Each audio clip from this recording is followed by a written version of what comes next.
Blessings, blessings.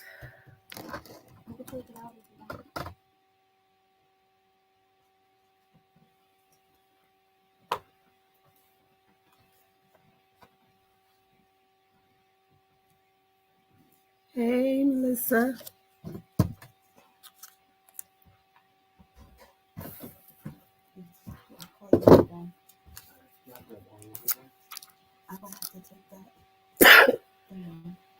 Excuse me, guys.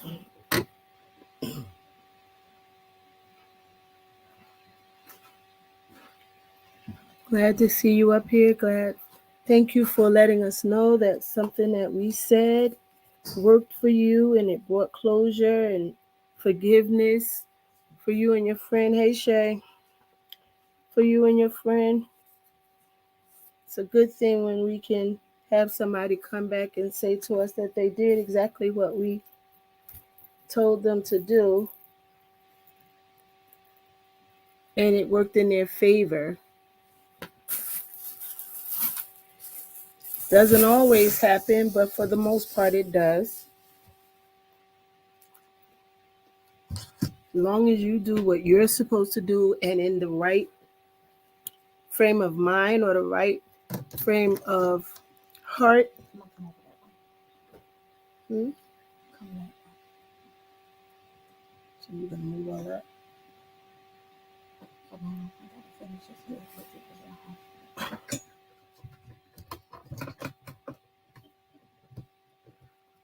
Hang on, guys.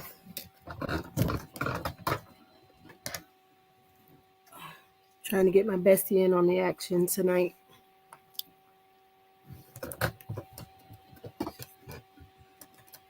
So we're here tonight. Last week, everybody, excuse me. We're doing okay. You know, last week we came on and we were on briefly, but we said a lot and we got a lot accomplished. Again, as some of you may have heard me already, saying to God be the glory and commending Minister Melissa for following the strategy that we've given for forgiveness. And she tried it and it worked and now things are good. And that always lets us know that we're trying to stay in the vein of God as much as possible. We don't want to be up here in and of ourselves. We want you to understand that there's a natural and spiritual side to us and we can identify with some things. And so it was real good to hear that. Some of you that are on here was on my live last night when I was giving God praise because smack dab in the middle of a cop chase and could have been another way, but here I am, but for the grace of God. I don't think I want to see another gun drawn ever, you know, but it was good that God has kept us alive. And here we are today, not in the best of health, either one of us, feeling tired, feeling frustrated, but ministry is what ministry is. And so what we have to do is be able to push past. And does it always work in your favor? No, because it depends on how long you've been pushing past. Sometimes you just get mentally tired, mentally drained, and you know the last thing you want to do is be in the presence of others. Hey T. Hey. You know, but here we are. I said to Bestie when we always ask each other, what are we talking about tonight? What are we talking about? And usually we try to have something planned, but lately the main thing that I want to be planned is our consistency. Whether we come on for 15 minutes, 30 minutes, or an hour, just remaining consistent. And especially now, we just got through the holidays, the major holidays, and that was a thing of making sure that we stayed in touch with those around us, those who we normally don't reach out to is what we challenged you to do, to reach out to people you wouldn't normally call and just see if they're okay or see if they need dinner or see if they need to go shopping to get dinner or, you know, just they need to know that somebody was thinking about them through the holiday. And we thank you for those of you who took us up on that challenge and you did it. God is truly going to bless you for your obedience. As long as your heart was right when you did it, God will repay you for what you do in His name. And so we are grateful and we are thankful for that. Um, I'm sure my bestie has stuff she want to say to you tonight. Very, lately she's always been either doing hair or there's been a reason why we haven't been able to be on together. But Happy New Year to you too. Minister, Happy Happy New New Year. Year. My bestie is a very vital part of the reason why we are still here. We are constantly pushing one another. My wording, for the year is be intentional. And my bestie word of the year for us is the comeback. And so, I'm excited about that because one thing I do know that you will not be able to appreciate a true comeback if you don't become intentional about what you are doing. It is a time in our lives when, um, believe it or not, it's sooner than you think. He's on his way back, and times are here and letting us know that we are going right along with what has been spoken in God's word about getting to the end and his coming back again. And so we want to make sure that we're doing what we should be doing about ourselves. This is my point of being intentional, just being intentional with how you worship, be intentional with who's in your circle, be intentional with your conversation, be intentional with your strategies, not just, you know, oh, I saw somebody do that. Let me try that. No, be intentional, be original, be genuine, and be intentional. It may not be popular, but it's you. It's what's working for you. Hey, cousin. Happy New Year, Shaton. Hi. Be intentional. There's so much, going on. Like I said, with yesterday, I could have lost my life. 6 cops right in my face with their guns drawn while they're chasing somebody. That was an experience I'm never going to get over. But it could have been my last moment. And so I have to ask, well, was I intentional prior to that? Did I make sure that God knew who I was and that I knew who He was in my life? Did I understand what things I still needed to get together? Because none of us have arrived. None of us are living this perfect life because we're still alive. So we're not living this perfect life. We have things in our lives that we need to get together. Some are big, some are small. I'm here to let you know that it's not the big things that really mess you up. It's some little things that just get up under your skin, or that people don't necessarily see. They only see your response, and then you feel like you have to defend yourself or justify your actions because they didn't see the thing that was done, or they didn't see the rock that was thrown and the person hid their hand. All they saw was how you reacted or how you responded. Some react, some respond. Thank God for graduation. I have gotten to the place where I usually respond now and I don't react, because reactionary can get you in a lot of trouble. Response can make a lot of sense. Would you agree with that? Yes. So our bestie has a lot, going on within her spirit and within her heart. And it is going to be a crazy year for her, but she's going to have a word for the people. It's up to you what you do with it. But there is a word for God's people at this particular time. And so, even in the midst of um, losing people, um, finding yourselves in dangerous situations, uh, broken relationship, uh, job loss, in the midst of all of that, we do not want to lose sight of who God is and what He has the capability of doing. It may not look like it, but if you got the history that I've got with Him, surely He shows up when it's necessary. Maybe what you think is for you is not for you, and He doesn't want you to get it and make a mess. So we just have to pray and watch God work on our behalves. What would you say to them so far, Bestie? Um, Happy New Year, Shaton, to you as well. Um, Even though it doesn't look like it and it don't feel like it, and we're just in January the 10th of a new year, it just feels like things are just moving at a slow pace right now. I'm still believing God for the year of the comeback. And I don't want everything that was taken away from me, I don't want that back. I want something new, because obviously if it was taken, it was for a reason. A lot of times we sing the song, I'm going to the next camp and I'm taking back what he stole from me. I don't want it if you stole it, first of all. Secondly, I don't want it if it's something that God does not desire for me to have in this new year. So my prayer and my focus is on God giving me and restoring unto me that which I have not had already.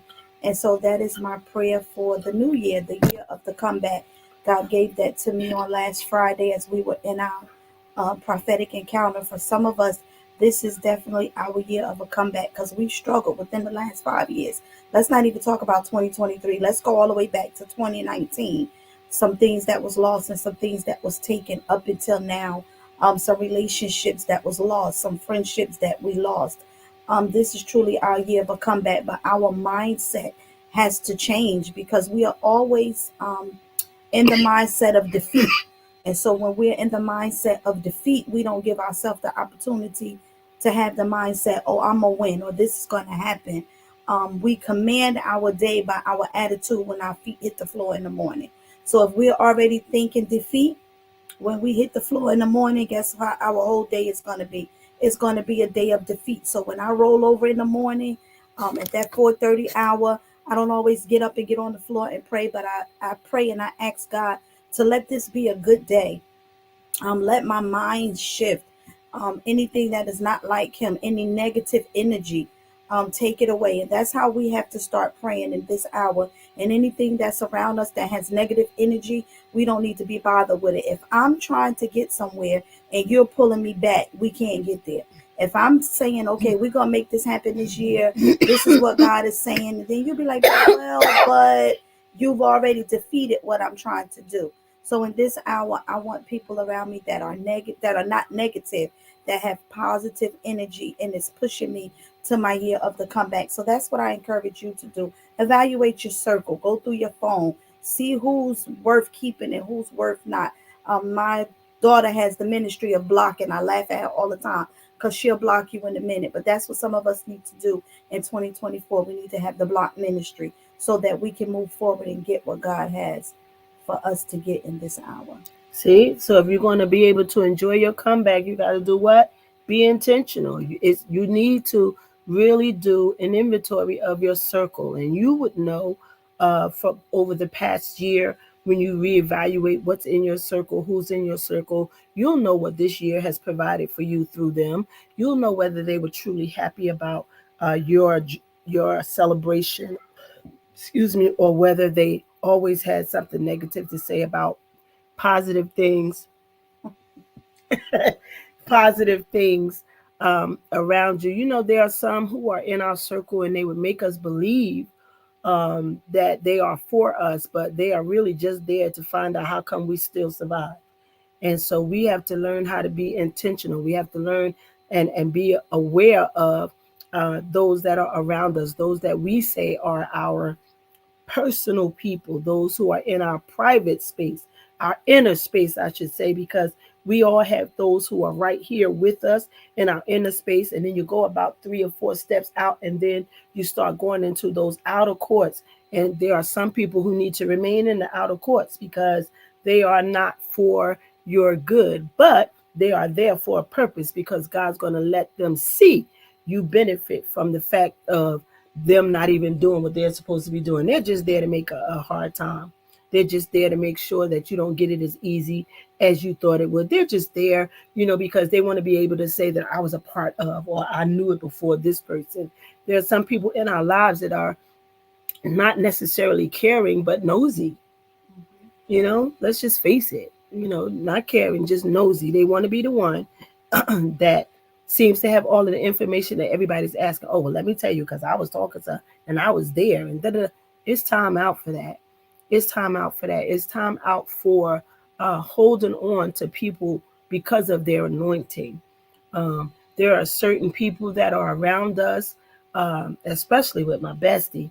There's certain people that are around us that you know um, truly admire the anointings that are on our lives. And again, you have to be careful, because are you with me because we truly are friends, or we truly can fellowship, or are you there just to get what my anointing will allow you to have? Because you know that without it, you wouldn't be as big as you are. They'll never say it's because of you.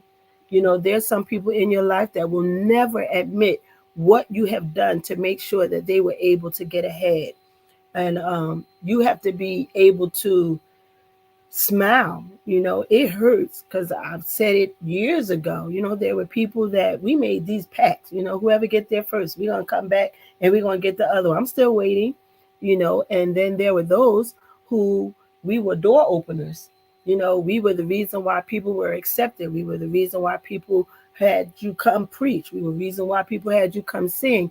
And now that things are in your favor, looks like the alphabet just stopped working when it came to our names. And so we have to be able to, you know, be able to love in spite of. Is it easy? No, but is it necessary? Yes, we must love. It is not an option. We must love and we must forgive. It's all throughout the God's word. We must love and we must forgive and we must show mercy, because he says very clearly that with the level of which you extend to someone else is the same that he will extend to you. And so you can't ask God for grace and not be willing to give grace to somebody else. And unfortunately, that's what many of us do. We forget the fact that we needed God's grace at some moment, or we needed someone else's understanding because we weren't measuring up to the point that they wanted us to. And so why can't we just readily extend that to somebody else? Why does it always have to be a competition? Why does it always have to be a thing whereas, okay, well, that was then. That was when I wasn't over here. Now that I'm over here, I ain't got time for you. And that's a dangerous place to be for a lot of us, because we're forgetting what God did for us. We're forgetting the people who God used for us. There were people that God used to make sure that you got some of the things that you have right now. You know, yes, we could say God did it, but he used somebody. Somebody was the vehicle in which it happened. And so you want to be careful, you know, as we are moving forward. And that's why I keep on saying being intentional. I can't wait for the comeback. You know how many years it has been promised to me that I'm going to get exactly what was spoken, that I'm going to see it before I leave here. And, you know, it gets kind of frustrating because you speak it to others and it happens with no problem, within hours, within days. It just happens and they're so excited and you're excited too. And then, you know, after a while, you be like, God, for real? Like, this the way it's going to be? Like, am I going to really ever see what has been promised for me? And it starts to wear on you. Um, you know, truthfully, so it starts to wear on you to watch things that are happening from those who you see are doing nothing to show God that they love him. And it looks like everything is just working out in their favor. Everything is just falling into their lap. All of the money, all of the grants, all of the buildings, all of the, you know, the breakthroughs. It just seems to be falling right at them.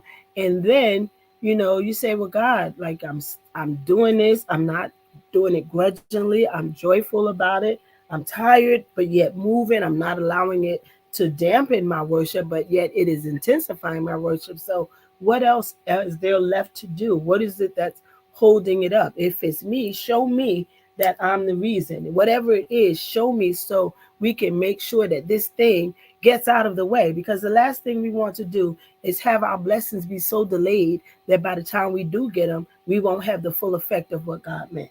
Yes. Because he will we now be in there permissive instead of perfect. You know, because we weren't in the right posture, because we weren't in the right place. You know, here we are. And so one year, my son, my eldest son, said to me, he said, you know, he said, I listen to the prophecies and I hear the things that's being said that are going to happen towards you, that are going to make you smile, and it's going to make you forget about anything that ever hurt you. And then I had to wonder, and I had to ask, am I the reason why you're not getting what you're getting? You know, he was like, is my slowfulness or my uh, lack of concern or desire to do exactly what I know I should be doing right now? And is that the reason why you're not getting that? And it shocked me at first. I was like, what? You know, like, what would made you make you come and say that? Like, who even just thinks like that? You know, but the fact of the matter is, you do, after some point, have to say to the Father, like, what is it? And I don't like to talk about Job because everybody always just falls back on Job. But the fact of the matter is, Job did question God.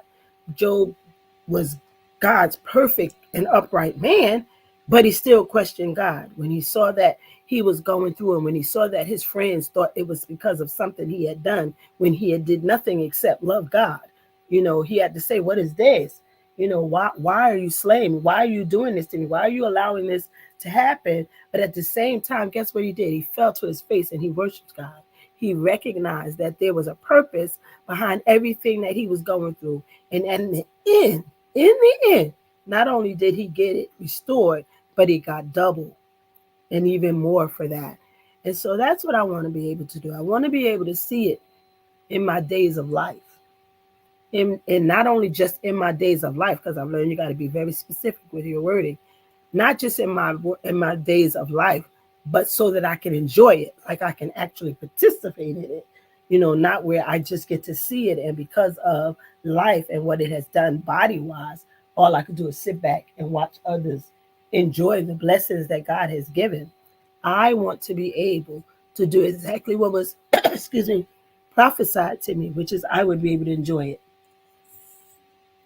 So, what does this have to do with loving the me I see? Everything, everything.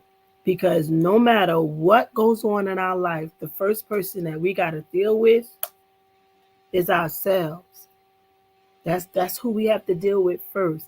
Not God. Why did you allow so and so to do this, or how could you? No, like, God, tell me what I need to know about me.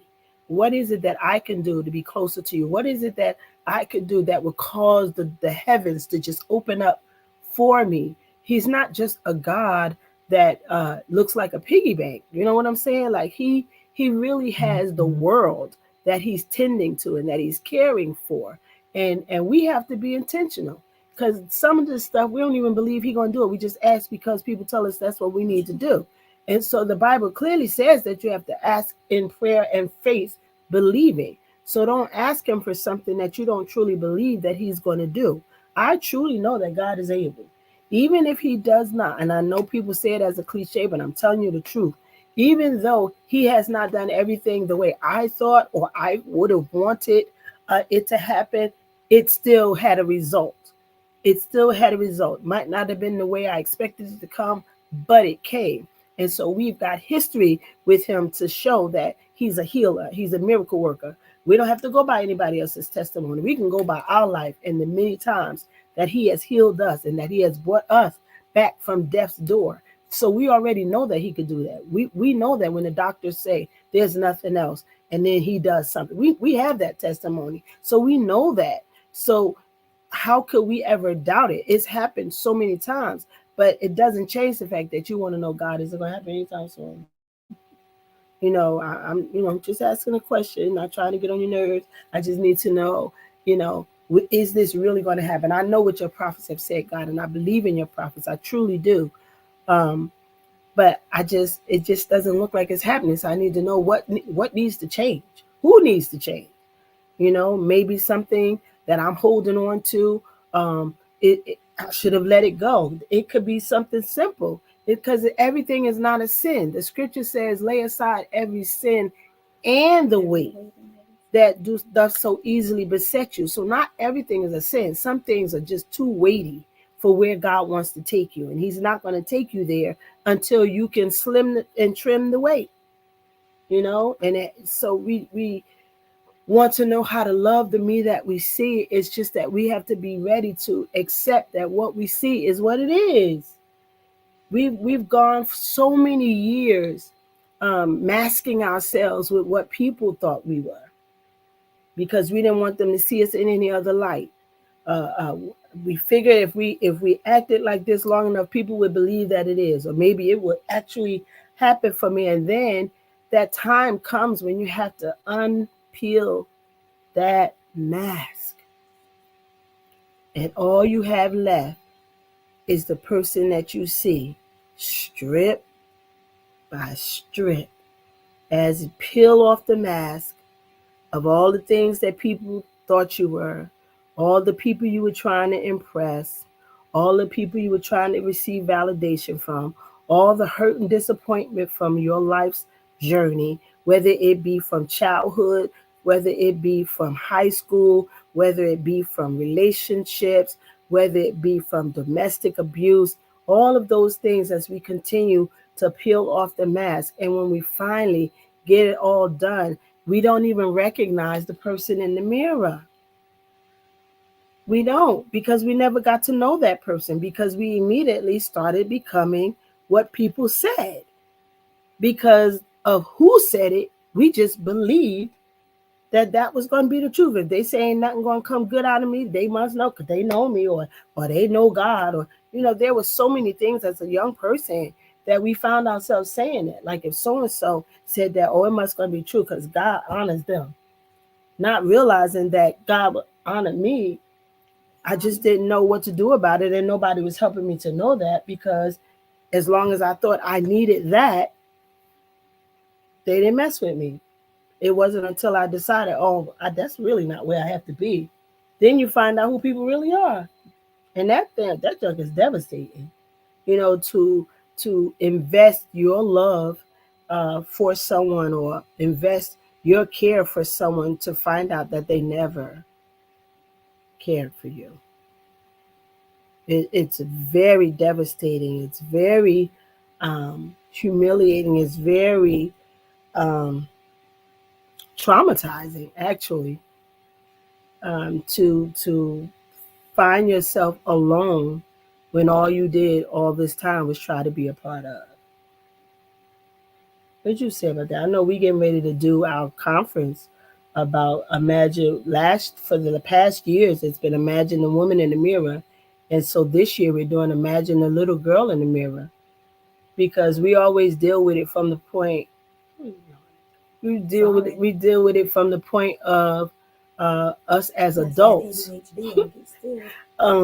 From the point of adult, nobody really says, let's go back and talk to the little girl, because that's where it started. That adult that you've been dealing with all of these years started from that little girl, and the only reason why they can't be free right now is because they refuse to talk to the little girl, because they're afraid of what they're going to get when they talk to the little girl. They're going to be afraid to revisit what happened to that little girl. They're going to be afraid to acknowledge the fact that that little girl still exists, because if I acknowledge that that little girl still exists, somebody might walk away, or somebody might not want to be with me. Somebody's going to find another way, to abuse me. And so we are at that stage where we're coming up on our conference, Battered, Abused, but Not Abandoned, Women's Outreach Ministry, founded by the one and only Queen Wyatt.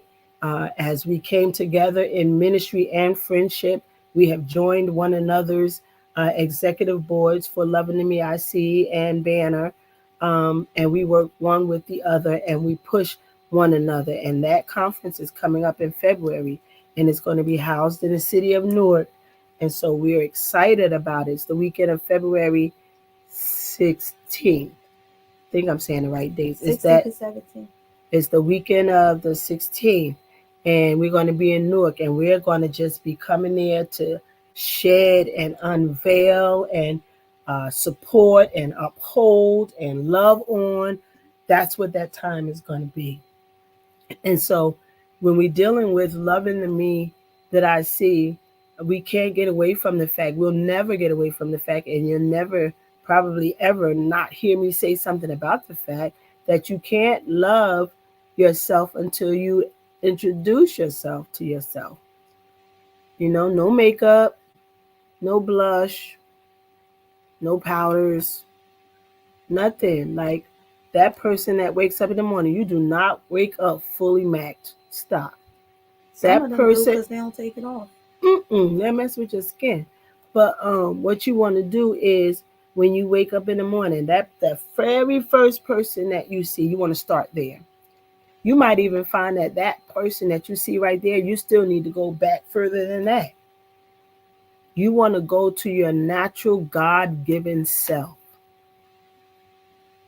A lot of us feel like we've gotten over it because here we are as an adult. Some of us are married. Some of us are happily married. Some of us are miserably married, but we're married.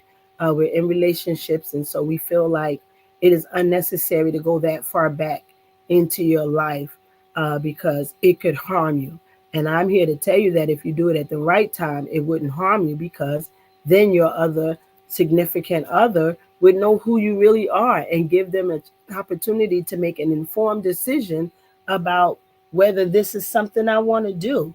I think that people should have that right to have enough information that they can make a well informed decision that I want to spend the rest of my life with this person, or I think that this friendship could really grow.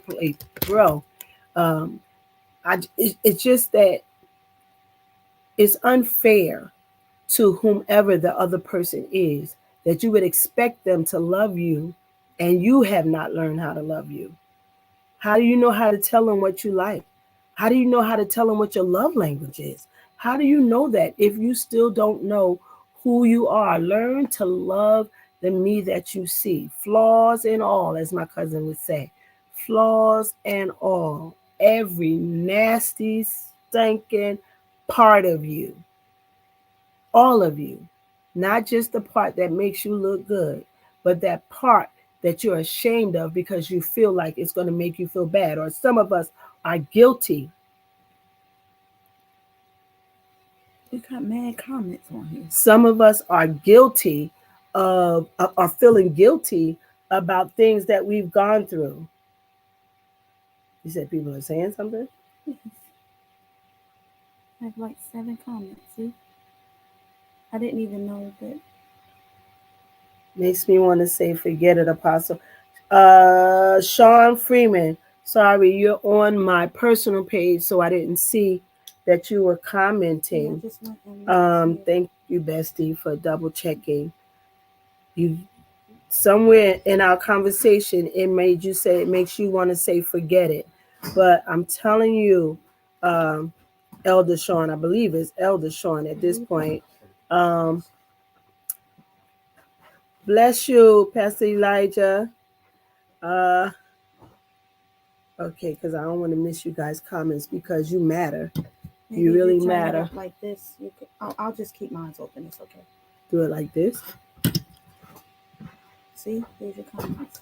By the time you come back, Zay, I'll be ready. So, we have to get to that place where I'm okay with me if nobody else is.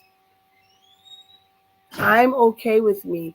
You ever notice that some of the people that you even look up to, if you really paid attention to what they do, that's their attitude. Like, I'm okay with me and I'm satisfied with who I'm with. If nobody else comes along from this point forward, I'm good because I already have this.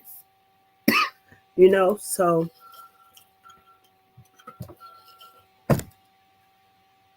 being intentional for me this year means really digging into who I am. Bless you, Pastor Devet. Bless you, Pastor Crawford. Um, really getting into who I am. It's all about who I am. Shaton says if they knew my comeback was going to be what my comeback was going to be, they would have left me alone. Exactly. I'm telling you, this year, this time of comeback, as my bestie and them are saying, amen, trying to grab hold to that and embrace it. I'm embracing those words, comeback and being intentional. You know why? Because when we get that comeback that we've been waiting for, that God has prophesied is going to take place, there are going to be so many people that all of a sudden want you to remember that they love you. And I've been already asking God in advance to help me, because what I'm not going to do is mess with old stuff in new wine. You understand what I'm saying? If I'm going to be intentional and I'm dealing with my comeback, I want to embrace it to the fullest. I want to be able to hold on to it. I don't want it to fall through my hands because I'm not in the right posture and not in the right position to receive what God's getting ready to do. The comeback is getting ready to happen for you. You need to make sure you're in the right position and in the right posture. If you are always used to being on your knees and you're facing this way, change it up. turn to the left or turn to the right, or lay prostrate instead of being on your knees. You know, not many people pray on their knees anymore, and I think the church probably need to go back to that because Terry service, you Jesus, know, Jesus, Jesus, Jesus. yeah, just you get ready to get off your knees, and that mother be right there saying, "Not now, not now. You almost there. You almost there." You know, but it made you become more intentional because you knew that they wasn't going to let you up, so you had no other choice but to go all the way in. You know, not saying we have to go back to the times of rolling under benches and foaming at the mouth. When you say Jesus enough, it'll happen. But you know, just being intentional so that when that comeback happens, I'm telling you, you will be able to appreciate it because you won't have the unnecessary stuff on the sidelines. You know, because you're going to have all of those leeches and crabs and stuff. They're going to be ready, you know. And people say, I think somebody said, well, I know the scripture says he prepared a table before me in the presence of my enemy, but I don't want my enemies. Who wants to have dinner with their enemies? But that's not the point.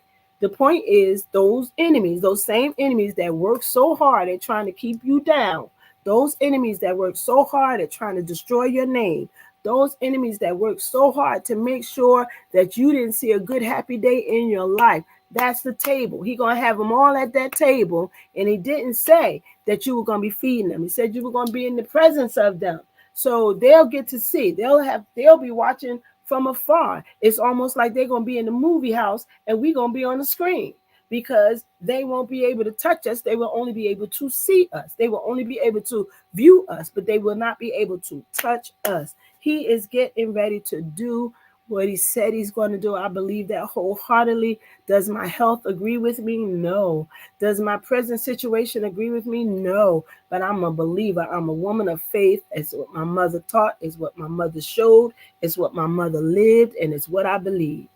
Faith will get you in some places that nothing else will. And even now, with a small measure of faith, still, I believe God is going to do what he said he's going to do. Um, what would you say to someone who came to you um, seeking counsel, seeking counsel because um, they realize now that what they were bringing along with them was not for their good, and now they don't know how to let it go, or if they let it go, they don't know how they're going to survive. Well, for starters, I would say that letting go is never easy, but looking back can kill you. Mm, And I'm a firm believer of that. Letting go is the hardest things, one of the hardest things you can do. I was married for 20 something years, and that tearing, that letting go, that breaking hurts. But if you go back to what you left, sometimes it can be detrimental to you. So you have to decide in your mind, is this worth me going back to? Is this worth me fighting for? Is this worth me taking a moment and stepping back and then coming back and revisiting what I left? Because sometimes we leave and we don't go through the test and we have to go through it again. So is this God testing me, or is this God saying you need to run? So it goes back to what you said about prayer. When the enemy sees you in the same position all the time, he know where to meet you at. So if you switch up where you are, the enemy can't find you there. The enemy knows that every day at 4 o'clock in the morning, between 4 and 4:30, I'm on my face praying. So I switched it up. I may not be in the prayer room. I might lay prostrate across my bed. I might lay at the foot of my bed. It all depends on where I am at that moment. So we have to be intentional about changing things in our lives, where we pray, where we move, how we move. If the enemy can always spot out how you move, then you're not moving nowhere. But mighty if the God. enemy got to look for you and he got to locate where you are, then you are doing something. I never want to be in the same place in my life year after year after year and saying that I want God to change something. At some point, we're waiting on God and God is waiting on us. God is looking at you. You like, God, I'm waiting on you to come down here. And God is like, and I'm waiting on you to come to where I am. So we have to be intentional about what we want from God in 2024. And that is my prayer, that whatever I do in 2024, that as Apostle said, I'm intentional about it. And God gave me the year of the comeback. We were also talking about the woman conference. A lot of times we deal with the adult. We don't go back and get that little girl or that little boy from where it stemmed from. Everything that we go through in life started from something. It started from somewhere. And most of the time it's because of the things that we dealt with in our uh, childhood, our adolescence, that when we got into our adulthood, because we didn't deal with it, it lingers on, and then it spills over into our marriages, and it spills over into our relationships, and it spills over into ministry, because we have not dealt with the pain that was caused. So in 2024, I want to encourage you to go back and deal with some of the pain that was caused, that you can't move forward. My daughter, I was talking to one of my daughters earlier today, and she was saying, I don't know if I'm ready to date because of what so and so did to me. When will we get out of our spirit what so and so did, so that we can heal, so that we can be an effective relationship? Oh, she said, if somebody got to be the goat to love me, that's what she said. And I commented under there, that's deep, because you'll never open up and give somebody else a chance if you're expecting them to meet you at the point of pain, if that makes sense, where you are. You said it to to your godson the other day. He was saying, I don't want nothing half, but I want whole. So when you get into a relationship with someone, you have to make sure that you both are whole. Because if you're both half and you're trying to make something whole, you're going to always run into obstacles, and different things are always going to come up. So be intentional in 2024 and be expecting God to meet you at the year of the comeback. But you first have to change your position at where you are. If you're at the same place at the same time every day, nothing's going to change. So that's what I'll have to say. And that was like cool, like when you say that the enemy knows that you're coming to that same place. Because you know why? Because he doesn't know anything better than that. He only knows about what you're already doing. He doesn't know what God has in store. He has a glimpse unless God says, hey, you have my servant so and so, go and do this, or you have the power to do this, just don't do this. That's not the same as you reporting back to that same place. That's why the enemy knows, because it's something you're already doing. He can't deal with what's to come. It's something that you're already doing. It's the same routine. It's those same people. It's the same. There's always the same. There's nothing different. My eldest son would say, if you're going to repeat the circle, at least change something in the process. Make the circle bigger or make it smaller. Just don't come back the same. As you go around for the next time, see what you can change and change it. When you go around again, change something else. And so can I say something? Yes. To that? Yes. So Evangelist Tanasia says, it's definitely, sorry, I can't see. It's definitely hard to let go, because once you once loved, or the person that you used to being around, you were emotionally attached to them. So once you're gone, it leaves you feeling broken, and it makes a lot of sense. But at what point do we let go? Because we're still holding on, and they done moved on with their life. They done got married again. They done had children, and we still sobbing, and we still stuck at the same point they left us at, and they done moved on. So why are we still stuck? Why are we still in the same place? Why are we? So these are questions, the 5 whys that we have to ask ourselves. Why am I still here?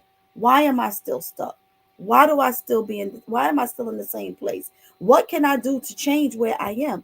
If we're always in the same place and we're never moving, that's a problem. The enemy cannot hit a moving target. I say it all the time. When you're playing what's that called, darts, and the board is there, and you throw that dart, your aim is to hit it at a number or the spot or wherever it is. So the enemy knows where to throw the dart at, because he knows that you're still in that broken at 4 o'clock place. they're going to be coming out of their room, closing the door. They're going to come, and they're going to know how you set yourself up to get ready to pray, and they're going to wait till you start closing your eyes, and it's over. Everything starts in our mind, and then it enters the heart. So you have the power to change, Apostle used to always tell me when I was going through, your heart and your mind has to be with one accord, or you're going to always be stuck because your heart's going to be saying one thing, your mind's going to be saying something else, and we're going to be 75 years old still by ourselves with our cats and our dogs because we have decided to hold on to that one person that done moved on and went That on about move their life, so far and we're from you, still stuck. so far from you, It's time to come out of and being it's stuck. like you said, it's the ability to let go.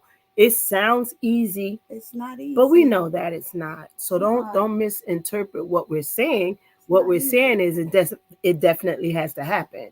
Um, in the very beginning, I shared of a situation that I found myself in where I thought something was going to happen with this individual, and for years that was it. Not everything that came my way, I would bypass it because I just knew I was going to be with this one individual, only to find out, honey, that individual already had somebody, you know, Married them. um, and just it just was never going to be, and so it was very devastating, and then to um, put your heart back out there. I tell people all the time, if you saying you want love, but unless you're willing to put your heart back out there to get hurt again, you're not going to find love. That's right. Your love can't find where the heart is.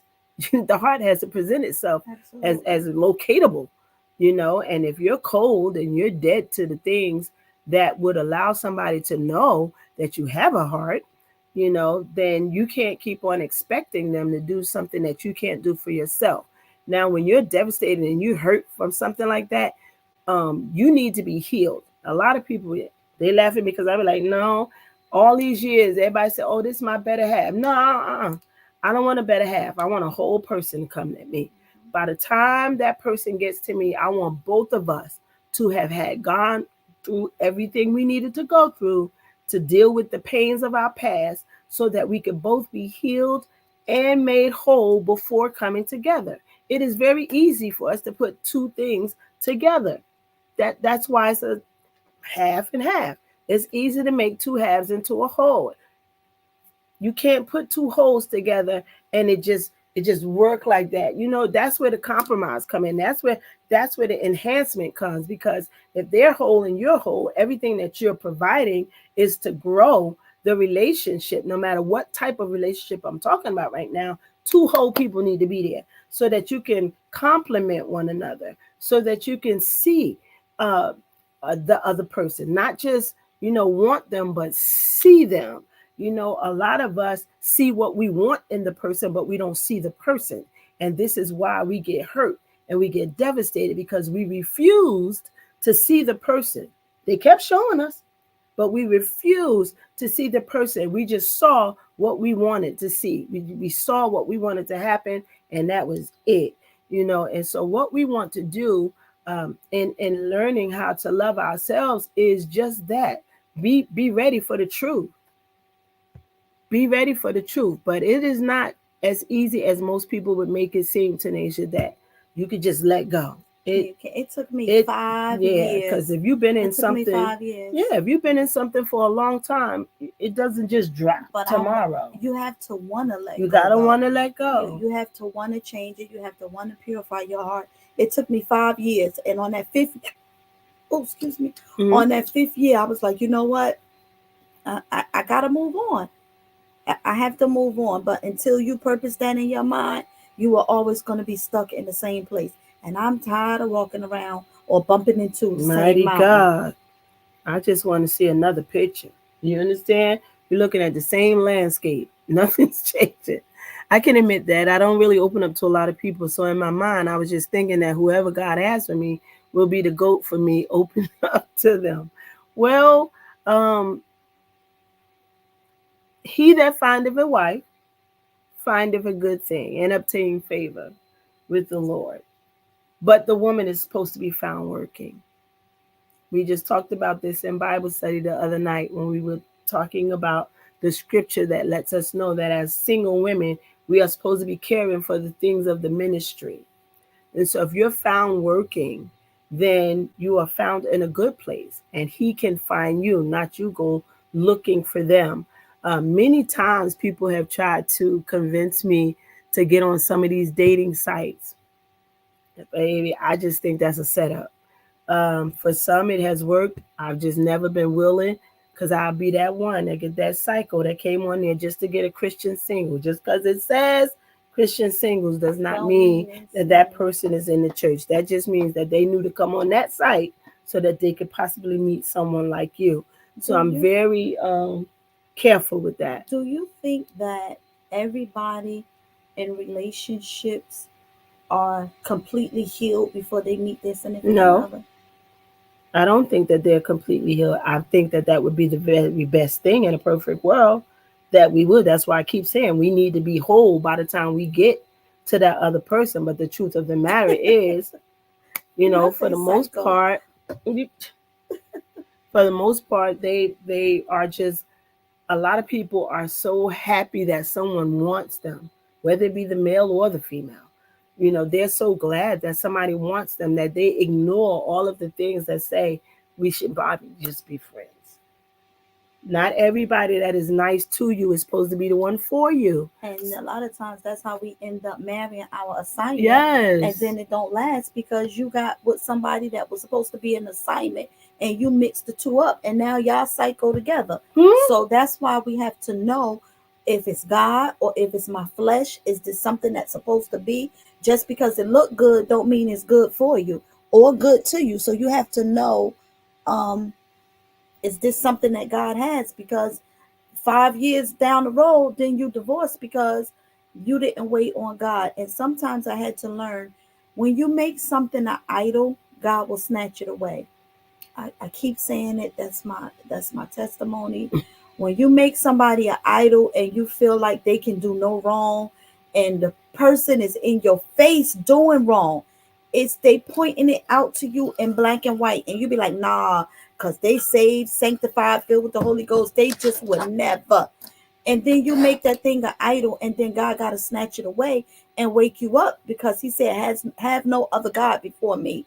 But when you put somebody higher than God, or you can't make it without that person, or you can't go a day without being in that person's presence, and you forgetting God, you ain't praying, you ain't getting in your word, and it's all about y'all, God gonna snatch it away because now you're putting something before Him. And I had to learn that because I was making someone an idol and God snatched it. So you can't have no other gods. You just can't because He'll take it. He's How a will you, jealous God. Tanisha said, how will you know if you fully let go? How will you know if you fully let go? Because it won't bother you the same. When the person is around, or if you're not around that person anymore, when the name is mentioned, it won't bother you the same. People can talk about it. You won't get angry, or you have the opportunity to be in a relationship, and if they do something and it trigger you off because it reminds you of everything that's similar is not the same. That's the That's right what I way. say. So if you're in a relationship with somebody and they just so happen, just say the same word that the person you were in a relationship with says, and you automatically just go off.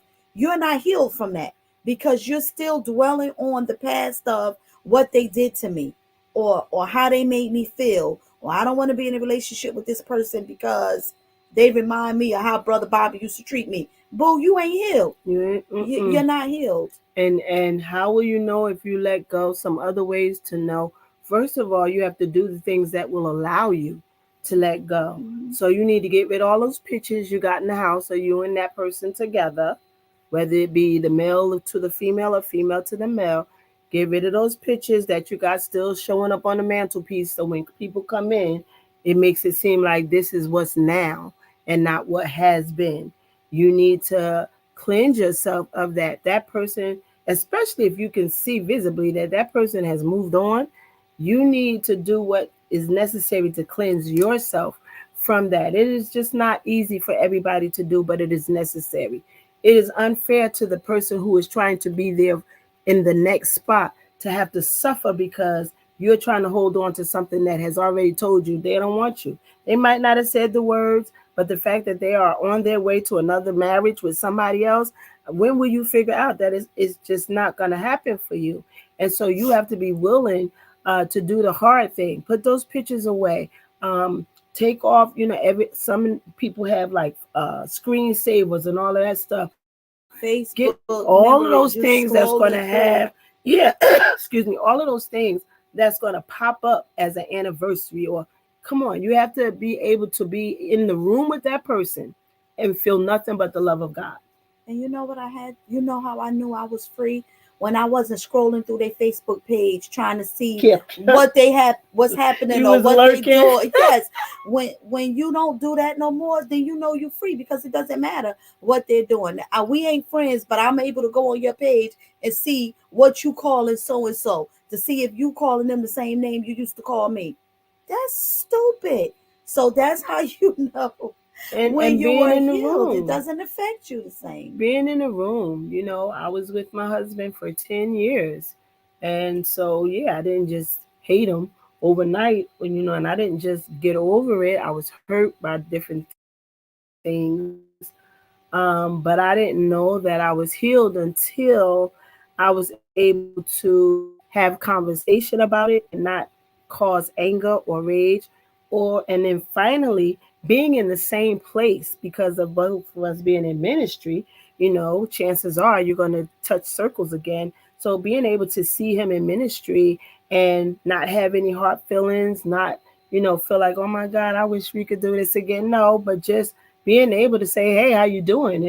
And have no hard feelings. Like I could really look him in the face and say, I love you with the love of the Lord, because God healed me. I'm past that. I let go. I had to let go of anything in me that was trying to keep itself attached to the emotions of that thing, because I needed to be available to what was next. And it took some time for me to realize that. But when I did, it was a freedom that woo, you just can't imagine. It's a freedom. And so letting go, um, even back in the day when we was in school, they was like, let it go. If you love something enough, you'll let it go. If it's meant If for you, it'll it'll return. return, Yeah, whatever. So I'm just saying that when you get to that place of letting go, you'll know your body won't respond the same when you see that individual. Your thoughts won't immediately go to the days of yesterday when you see that individual. And especially when you see them with someone else, there's no anger, there's no envy or anything. It's just, hey, you know what? It didn't work for us, but I'm glad that I see that they happy with what they're with. And it takes a strong individual, but I'm telling you, it can be done. It really can be done. Not everybody goes wacko just because you're not the one that's with me no more. Like, you got to be ready for all of that stuff. Yeah, don't return. The engagement photos I posted on Facebook, it came up as a memory, and every December 28th, I try to avoid that feeling. Well, since you know it's coming up as a memory, delete it. Delete it. Because when it comes up as a memory, the first person that sees it is you. You determine whether you're going to share it again. It says Or share. you can look at the memory. That's how you know you're gonna get healed. When the memory come up, you can look at it and say, oh, this is where I used to be. But if it come up and you still crying and you still angry and you still mad and you still sad, then you're not free yet. You're perpetrating a Because fraud. you should be able to look at it and it's should still about. So let me ask you this: how many years has it been since you already put it out there? How many years has it been since this relationship? That's a question to you, Tanasia. How many years has it been? Because just like then I tell people all the time, death is not only in the grave. When you lose or you break up It's from a been five relationship, years, so it's you're a right at death. you're right at that. Every It takes 5 years to grow a business. It takes 5 years for ministry. It takes 5 years to fully know the person that you're with in a relationship. And at this point in time, there should be, A I'm not breaking. saying that you're not healed, but there should be some type of breaking. You shouldn't still be at that same point of I'm up, I'm sad, or I don't feel like I'm healed, or I don't, because five is that number of grace.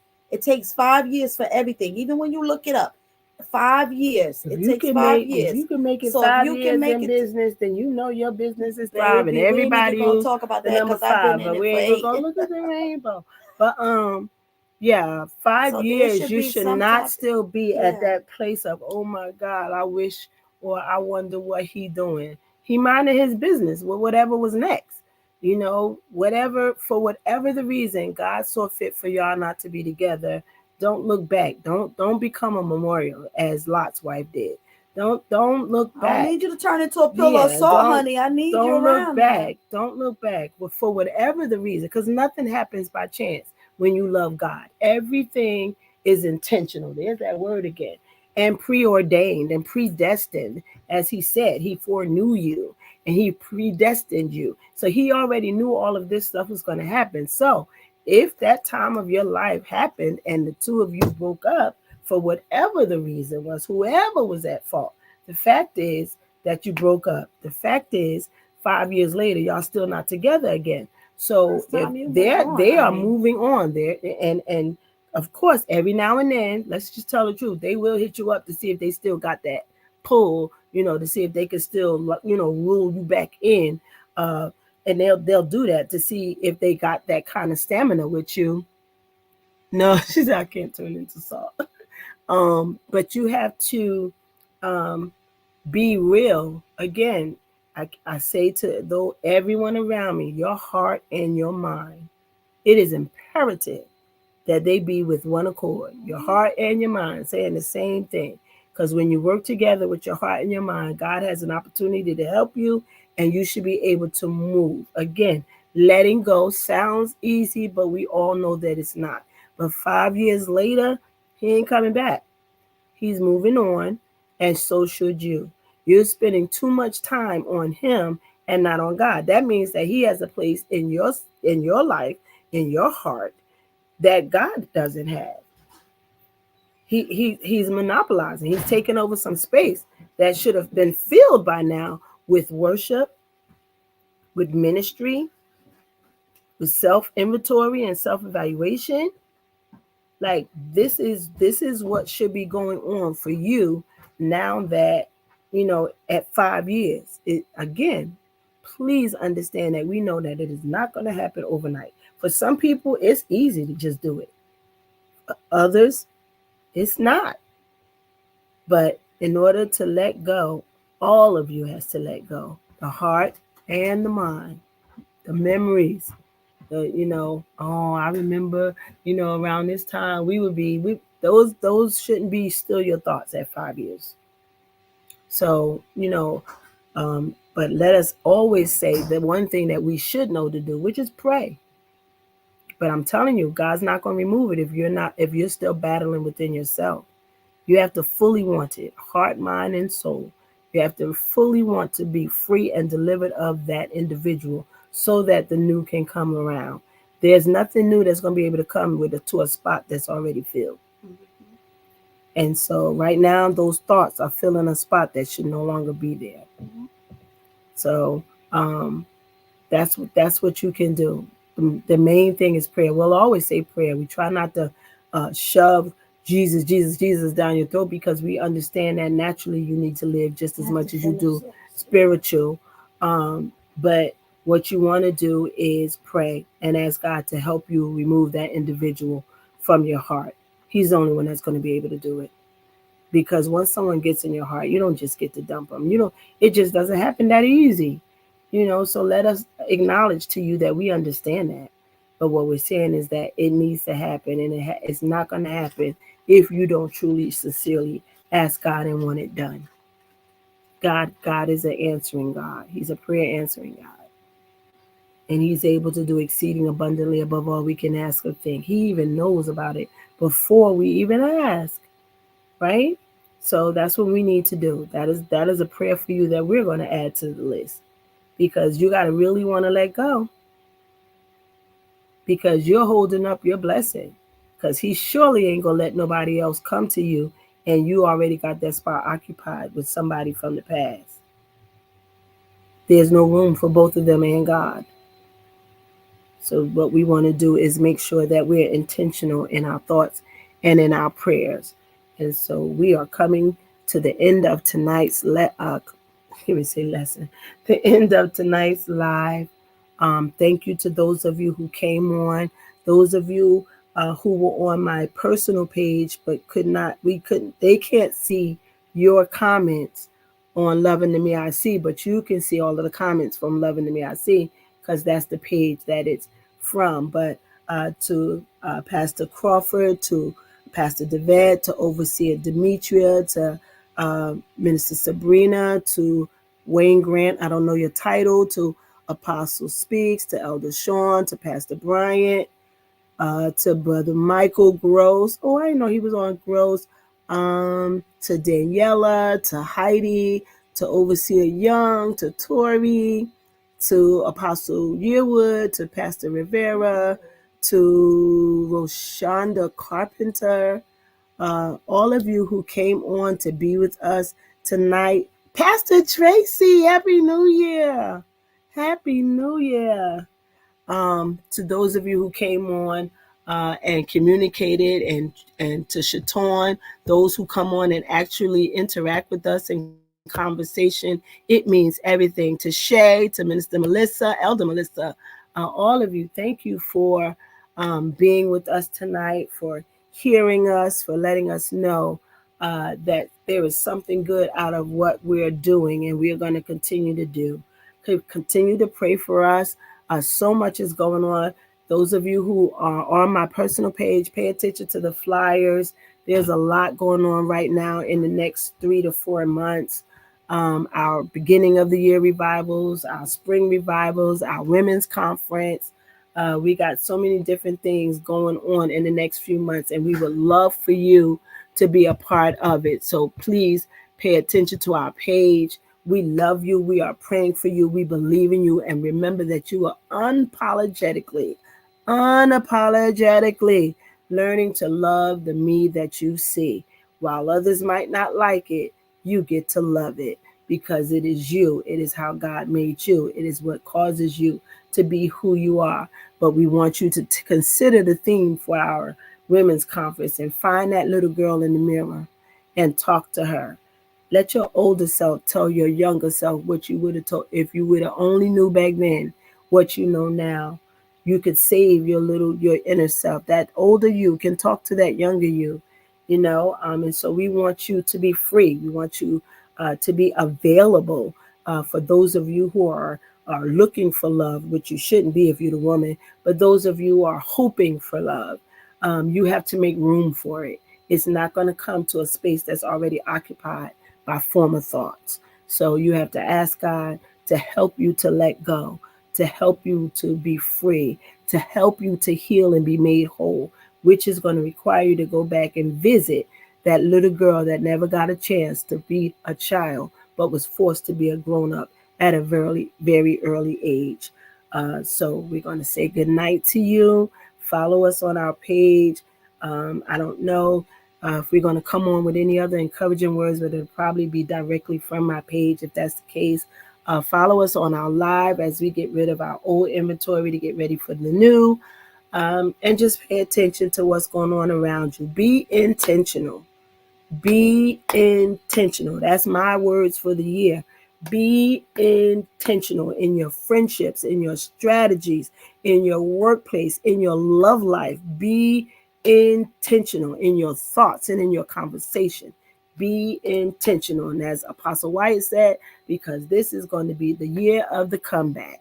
And so as long as we know what we're supposed to know, do what we're supposed to do, act like we're supposed to act, and let God know we know who he is. Watch what God does for us in this coming year of 2024. We love you and we believe in you. You are fearfully and wonderfully made. Love you.